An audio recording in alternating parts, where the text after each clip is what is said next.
করি ভালো ভূমিকা রাখবে। এখন জানেন তো সম্প্রতি মানে পশ্চিমবঙ্গের রাজনৈতিক পরিস্থিতি বেশ নাটকীয়ভাবে বদলে যাচ্ছে, হয়তো গিয়েছে কাজেই, কিন্তু তার মধ্যেও আমরা আশা করি যে সংস্কৃতির যে বন্ধন, বাংলা ভাষায় সাহিত্যের মাধ্যমে যে বন্ধন, এটা অটুট থাকবে এবং সেই ধারায় আমাদের এই বইমেলাতে পশ্চিমবঙ্গ থেকে যে প্রতিনিধিত্ব সেটা অব্যাহত থাকবে। জনাব নজরুল ইসলাম, আপনি তো এশিয়ান গ্রোথ রিসার্চ ইনস্টিটিউটের ভিজিটিং প্রফেসর, একই সঙ্গে জাতিসংঘ উন্নয়ন গবেষণার সাবেক প্রধান ছিলেন। আপনি লেখালেখিও করছেন অর্থনীতি নিয়ে, পরিবেশ নিয়ে। একটু বলবেন যে আপনার এবছর কোনো নির্দিষ্ট বই আছে কি না? এবছর কাকতালীয়ভাবে আমি আমাকে বলবো যে আপনার প্রকাশনাটা তালিকা দিন। তার প্রকাশনা বইগুলোর তালিকা করতে যে আমি দেখলাম যে ওটা 35 হয়ে গেছে।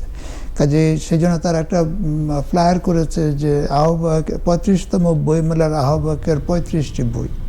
তো হ্যাঁ, সেটা তো আমার বই মূলত, আমি তো অর্থনীতিবিদ, কাজে আমার অর্থনীতি, প্রবৃদ্ধি, উন্নয়ন, তারপরে আপনার এই সমস্ত, এবং আমার ইতিহাস বিষয়ে বিশেষ আগ্রহ আছে, কাজে ইতিহাস বিষয়ক বই, তারপরে আপনার রাজনীতি বিষয়ক, আমি রাজনীতির বিষয়ক, কারণ আমার ধারণা অর্থনীতি আসলে অর্থনৈতিক আলোচনা সঠিক হয় না যদি পিছনে রাজনীতি ঠিকভাবে বলা যায়। কাজে রাজনীতির বিষয়ে, কাজে এই আরেকটি বিষয় আমার বিশেষ আগ্রহ, সেটা হচ্ছে পরিবেশ। আমি পরিবেশ আন্দোলন বলা যেতে পারে প্রতিষ্ঠাতা, তো সেটার সেই সূত্রে বেশ কিছু আমার, এবং কিছু মানে নদ নদীর বিষয়, তো নদ নদীর বিষয়ে আমার বিশেষ আগ্রহ, প্রচুর গবেষণা করেছি এবং সেই নিয়ে বহু বই বেরিয়েছে। অক্সফোর্ড ইউনিভার্সিটি প্রেস থেকে আমার বিরাট বই বেরিয়েছে।